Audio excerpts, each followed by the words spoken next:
Hey there, Tracy Tim here, and you are watching the Nth Degree TV, which is the place to be to take your career from stuck to unstoppable. I'm so excited for you guys to be here today because we're talking about one of my all-time favorite topics, which is creating a life commitment list.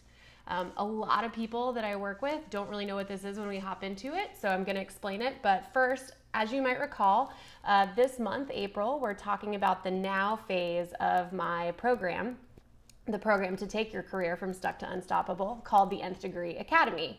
And the now phase is all about taking people from that feeling of being lost and stuck and confused and getting them to a place of determination and assurance that what they're doing is actually going to move the needle forward. And I know that's what you guys all want, right? You don't want to take action that doesn't have any sort of benefit or isn't going to move the needle. So the now phase is all about helping us figure out a way for you to really love what you're doing and love your life in general. And I know that's no small order, and I want you to trust me that I know that because I have been there. I remember my very first job out of college, somehow with a behavioral psychology degree and no prior experience in the field. I landed a job working for a Wall Street investment firm. In fact, I worked on a sales and trading floor as a salesperson, and I was selling credit. If any of you guys know what that is. If you do, I'm really sorry. But I worked for this company as a salesperson, and my initial thought was, okay, I'm good at sales. I can figure out how to sell basically anything. All they need to do is teach me. And any of you who've ever seen The Big Short or The Wolf of Wall Street or even the very first Wall Street movie with Gordon Gekko are probably rolling on the ground laughing right now because I was so naive. I was so naive. I had no idea what I was getting myself into. And very quickly, I learned that the environment that I'd put myself into was not an environment where I was going to thrive very naturally. But what does that mean? Well, I was an athlete in college, so I love to move around a lot. And I was studying behavioral psychology, so I really like people. I'm always interested and fascinated by them, and so I asked a lot of questions. And I was generally a positive person. I like to explore what can be, not let other things get in the way. And I literally had none of that. Instead, I was sitting in the same chair for about 12 hours a day. We'd get there around 6:30, and you could maybe leave by 6:37, depending on when your boss left. You could barely even get up for lunch, let alone like bathroom breaks. And I had these 4 computer screens around me that created almost like a cocoon of spreadsheets and Bloomberg. And you're getting yelled at constantly because there's always something going on. There's always somebody screaming, and it's a trading floor, so inevitably there's always somebody fighting. You guys know, you were there, right? So I realized, like I said, very quickly that this was not the environment for me. It might have been a great environment for somebody else, but it just wasn't for me and for my behavioral personality. So about 2 years in, this is where the commitment list comes around. So about 2 years in, I realized I just couldn't take it anymore. And I decided to start looking for other jobs. Well, as many of you know, if you've ever been looking for jobs, what's your first place to go?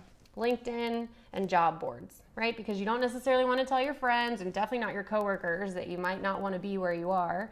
And you definitely don't want to go to your parents and say like, thanks for nothing for college. I hate my job. So I was trolling around on LinkedIn and trying to figure out what it was that I wanted to do next. But what I found was that there were so many industries, so many jobs, so many roles, so many choices that after an hour or 2 hours, or I vividly remember one time being on the Metro North train going from DC to back to New York, and it took 3 or 5 hours. By the end of that, I was like a shaking, anxious, miserable mess because I had no idea where to even start. How do you look at all of those things and think, I'm not trained at any of those things. I don't have experience in any of those things. I don't even know if I would like any of those things. And yet you're measuring yourself to that bar constantly of whatever you read on LinkedIn or on Facebook. And so it just left me really, really anxious, really frustrated, and really terrified that I might never actually figure it out. And not just figure out my dream job, like let alone get a Band-Aid job. I just didn't know what to do. And so I call this particular moment a peanut butter problem. So what's a peanut butter problem? Imagine walking down an aisle in a grocery store and you turn down the aisle full of peanut butter.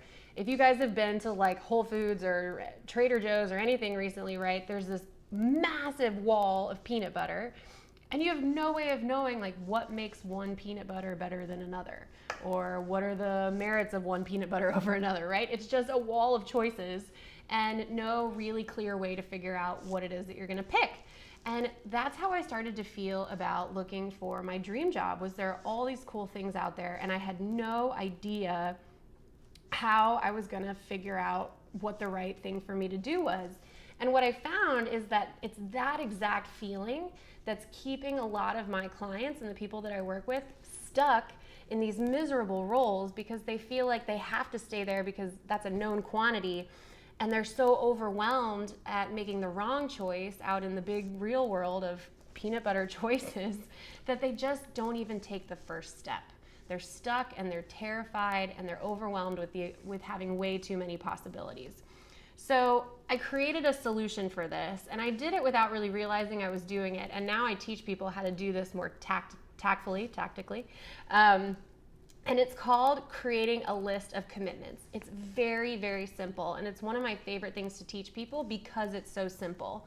So your core commitments and the commitments that you move forward with in your career are based on actually your core values. And your core values is what we talked about in the last video. So if you haven't watched that video, I'd highly recommend you go back. It's only about 7 or 8 minutes long. It's really, really good. It gives you some good, easy steps on how to create your core values. But in the meantime, let me give you an example. So one of my biggest core values is freedom. I highly value my freedom above maybe all else at times. And some of it comes from the fact that I was stuck at that job where I didn't get to move around or do much, but it's really because I'm an active person and I like to move and have spatial freedom. So one of the commitments that I created out of that is that I will not take a job or look at a prospective client or engagement if it is desk bound, if it does not allow me physical freedom. I just won't do it. So what does that mean going forward? It means that every time that I work with somebody or that I come across a project, or let's say I was offered like my dream job by my dream company at this exponentially crazy salary that I could never have expected before, I'm not taking it. And I can feel so much peace about that decision. I don't have to worry about, oh, but the money is so good, or the company is so great, or I get to work with this, and this person, because I know deep down that my core value of freedom is so important to me that I created a commitment. I know myself better in that moment than I know myself in that decision-making moment to say, you are not going to be happy there. You're not going to be happy there, and your performance is going to show it, right? You guys know when you're somewhere that you shouldn't be, and it shows. And as much as you don't want it to show, people see it, right? They see it. So creating these commitments, these core commitments, can help you escape that bad pattern of continuing to think that the most important thing is money, or the most important thing is title, or the most important thing is the company that you work for, or the name, right, on your business card. Those things don't really bring you that lasting, meaningful happiness from a career that you're looking for. So I highly suggest you start to look at this commitments idea. So let me just give you some jogging ideas, right? Maybe you really value family. Maybe family is a big core value in your life. So maybe one of your commitments could be, I don't ever want to live X miles away from my brothers and sisters or from my parents. That's an easy one, right? Or maybe it's the opposite. Maybe you value adventure, and you would value adventure so much that living close to people that are close to you isn't that important. You'll come back and see them, I'm sure, but it's not going to be something you live your life around. So you decide, I'm committed to moving every 2 to 3 years. That's my commitment. And so I know when I reach that point, I'm going to go do it, right? Or maybe you value lifelong learning, and you value it so much that you create a commitment around leaving certain jobs that have really left you without anything new to learn from them. That's a commitment. You can so much more easily approach life and decision making if you define these real commitments. I'm telling you guys, the number of times that I have lost days and weeks and even months of sleep trying to make a decision around my career only then to fast forward now and realize that those things weren't anywhere near aligned with any of my core commitments or my core values. It makes me sick. And I don't want that for you guys. I want you to be able to move forward in your career with assurance, with knowing that what you choose is true to who you are, and it's where you're gonna thrive, not just where you're gonna get through the day and dread Mondays and look forward to the weekends, right? None of us want that. So I want you to remember that your commitments list can really help you in some important ways, right? It can reduce the number of decisions that you have to make. It can give you clarity about your future, which I know is something we all desperately want. It can create tangible items that you can share with your network even. So if you're committed, like I said, to not having a desk-bound job, start asking your network, what kind of jobs wouldn't require me to be at a desk all day long? I bet you'd be surprised there are a lot more than you think. It can help you create really your ideal work scenario in the future and how you're gonna work towards those commitments to make sure that your ideal scenario gets realized. So there are all these incredible ways that commitments can help you, but until you figure it out, right? I'm here to help you, and I want you to ask questions. So what I want to know is, do you have any commitments? Do you have a commitments list that helps you make decisions?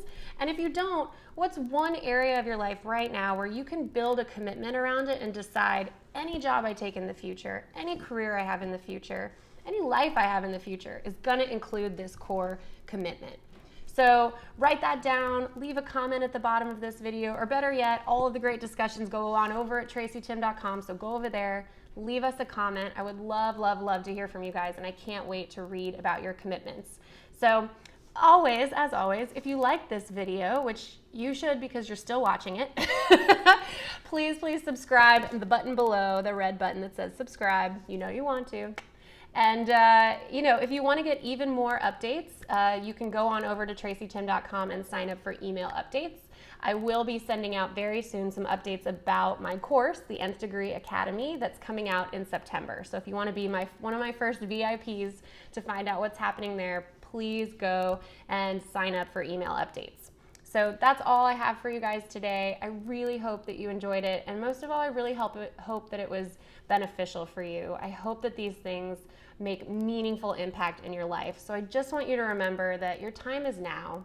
If you're in a job you hate, leave. And let me help you get to doing something that you absolutely love, because you deserve it. You deserve to stop hating your job and start loving your life. So until next time, thank you guys. Talk to you soon. You are watching the Nth Degree TV, which is the place to be to do something. I don't know what that something is.